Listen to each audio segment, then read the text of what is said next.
한 주간의 일상을 마무리하는 11월 4일 금요일 새벽입니다. 오늘은 전도서 39번째 시간으로 거짓 의로움과 악행을 조심하라 라는 제목으로 전도서 7장 15절부터 18절까지의 말씀을 가지고 하나님의 말씀을 함께 상고합니다. 오늘 전도자는 15절에서 내 허무한 날을 사는 동안 내가 그 모든 일을 살펴보았더니 자기의 의로움에도 불구하고 멸망하는 의인이 있고 자기의 악행에도 불구하고 장수하는 악인이 있으니 라고 이야기합니다. 이 무슨 말일까요? 세상에는 의롭게 살아가는 것 같지만 때로는 사람들의 미움과 핍박을 받아 어려운 상황에 놓이고 심지어 죽임을 당하기도 한다는 것입니다. 하지만 또 한편 세상을 살아가는 동안 악을 행하며 살지만 그것이 은밀하여 사람들 앞에서 드러나지 않기에 별일 없이 장수하며 살기도 한다는 것이죠. 물론 허무한 인생들 가운데 일어나는 우리들의 모든 일들은 하나님의 주권과 섭리 아래 있습니다. 하나님께서 때로는 악한 세상의 일들을 바로바로 심판하시는 것이 아니라 그것을 하나님의 주권 아래 내버려 두신다는 것인데요. 이것을 우리는 하나님의 작정적 허용이라 라고 부릅니다. 하나님께서 허용하시는데 하나님의 작정 가운데서 허용하신다는 이야기죠. 물론 여기에도 하나님의 선하신 뜻이 당연히 있고요.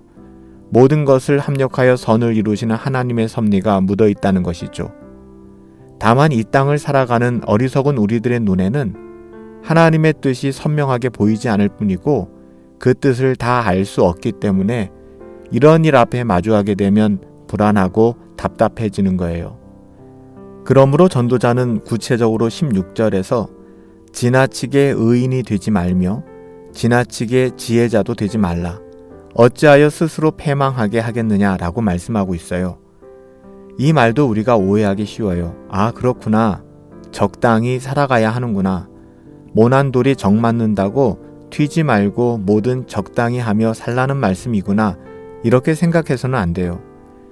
그렇다면 여기서 지나치게 의인이 된다는 것은 과연 어떤 상태를 말하는 것일까요? 이는 사람들 앞에서 드러나게 자신의 의를 포장하고 나타내지 말라는 뜻이에요. 그러니까 쉽게 얘기하면 외식하지 말라는 것이죠. 선을 행하는 것이 문제가 아니라 그것을 자꾸만 드러내고 자기 자신을 위하여 인정받기 원하는 태도, 그게 문제라는 거예요. 우리는 열심을 내어 선을 행하고 의를 드러내며 살아가되 사람을 의식하며 행하는 외식적이고 율법적이며 바리새인적인 의에 빠져서는 안 된다는 이야기입니다. 우리가 이런 외식적이고 율법적이며 바리새인적인 의에 빠져 사는지 아닌지는 간단하게 분별할 수 있어요. 우리가 선을 행하며 의롭게 살아간다 하지만 만일 끝없이 다른 사람들을 정죄하며 자기 자신을 드러내려 한다면, 다른 사람들을 비판하고 정죄하며 자기의 의로움을 드러내려 한다면 이건 하나님께서 원하시는 삶이 아니에요. 물론 악하고 불의한 것에 대해 침묵하라는 말은 절대 아니에요. 우리는 그래서는 안 돼요. 하지만 그것을 정죄하고 그로 인하여 자신의 의로움을 드러내려 한다면 이것 또한 안 된다는 이야기죠. 전도자가 앞서 지나친 의인, 이것은 자기의 의로움을 경고하고 또 경계하라는 이야기입니다. 전도자는 지나친 의인, 자기 의로움을 경계하라고 말하고선 이어서 악한 일에 대해서도 이야기합니다. 17절에 뭐라고 이야기하죠? 지나치게 악인이 되지 말며 지나치게 우매한 자도 되지 말라. 어찌하여 기한 전에 죽으려 하느냐. 참 재미있는 표현인데요. 이 말씀 또한 적당한 악인이 되라 이런 뜻이 아니죠.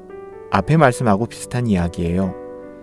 사람은 누구나 다 죄성을 가진 죄인들이지만 누구나 세상법에서 제한하는 끔찍한 죄를 짓고 법적인 처벌을 받으며 살아가진 않습니다. 우리 모두가 죄인인 건 맞지만 어떤 이들은 그 죄를 극대화하고 그 죄에 빠져 극악무도한 죄를 짓는 경우가 있어요. 우리가 언론을 통해 뉴스에 보도되는 수많은 강력 범죄들이 바로 그런 것들이죠. 물론 이 세상에 죄를 짓지 않는 사람은 아무도 없어요. 하지만 전도자는 지나치게 악인이 되지 말라, 지나치게 우매자가 되지 말라고 경고함으로써 죄가 자신을 지배하도록, 죄가 자신을 지배하고 장악하여서 그 죄를 극대화하는 그런 삶을 살아서는 안 된다, 이렇게 경고하고 있는 거예요. 이렇게 세상에서 큰 죄를 짓고 악을 행한 사람들은 결국 사회적인 제재를 당하게 되고요, 감옥에 가거나 때로는 사형이 집행되기도 합니다. 전도자 당시에는 인권이라는 부분이 오늘날 같지 않아서 이런 세상적 형법들이 더 강력하게 적용됐었죠. 그래서 전도자는 어찌하여 네가 기한 전에 죽으려 하느냐, 이렇게 이야기하고 있는 거예요. 이어 전도자는 마지막 18절에서 너는 이것도 잡으며 저것에서도 내 손을 놓지 아니하는 것이 좋으니 하나님을 경외하는 자는 이 모든 일에서 벗어날 것임이라 라고 이야기합니다. 그러니까 인생을 자기 의로움을 증명하며 드러내며 이렇게 살아가서도 안 되고요, 또한 너무 드러나게 악을 행하며 살아서도 안 된다는 이야기예요. 하나님의 자녀로 살아갈 때 자기의 의로움을 주장하고 자기의 의로움을 자랑하며 누군가를 비난하고 비판하고 정죄하며 그렇게 바리새인처럼 살아가서도 안 되고요, 악을 우리 자신에게 마음에 두어서 악이 우리를 지배하게끔 그렇게 살아가서도 안 된다는 이야기죠. 하나님을 경외하고 그 계명을 지키는 사람은 이런 잘못들에 빠지지 않게 될 거예요. 우리는 하나님을 경외함으로 지혜를 얻어 지혜롭게 이 땅을 살아가야만 합니다. 의를 행해도 은밀하게 하고요, 드러날 경우에도 자랑하지 마세요.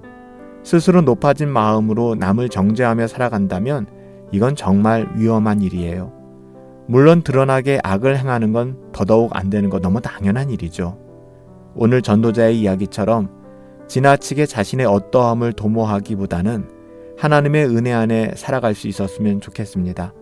그분의 은혜와 사랑을 알고 누리게 된다면 우리는 결코 자기의 의의를 자랑하거나 악을 즐기며 사는 삶, 우리는 생각할 수도 없게 될 거예요. 사랑하는 여러분, 거짓 의로움과 악행을 조심하십시오. 우리가 의로움을 추구하고 있는가? 우리는 어떠한 의로움을 추구하고 드러내고 있는가? 혹시 우리가 악을 인정하며 또 그 악에 눌려서 사로잡혀 살아가고 있진 않은가? 우리 자신을 겸손하게 돌아보며 하나님의 은혜를 구할 수 있었으면 좋겠습니다. 살아계신 아버지 하나님, 자기의 의로움과 악행을 버리고 하나님의 은혜가 이끄는 존귀한 신자의 삶을 살아갈 수 있도록 도와주시옵소서. 열심히 선을 행하고 하나님의 의를 드러내며 살아가야 하지만 이것이 우리들의 의로움을 드러내는 수단이 되지 않게 하옵시고 복음의 귀한 열매를 드러내게 하옵소서. 더불어 우리가 죄인임을 알지만 죄가 우리를 지배하고 다스리는 삶을 살아가지 않도록 우리의 영혼을 붙들어 주시길 원합니다. 항상 경건을 추구하게 하시며 하나님의 자녀답게 이 땅을 살아갈 수 있도록 이로 말미암아 하나님의 영광을 드러낼 수 있기를 소망하옵고 예수님의 이름으로 기도하옵나이다. 아멘. 오늘도 선을 행하며 우리가 드러나지 않는다고 낙심하지 맙시다. 더불어 하나님께서 미워하시는 죄의 유혹들에 결코 우리의 마음을 빼앗기지 맙시다. 하나님께서 주신 은혜를 누리시며 자족함으로 감사할 수 있는 오늘 하루가 되시기를 예수님의 이름으로 축복합니다.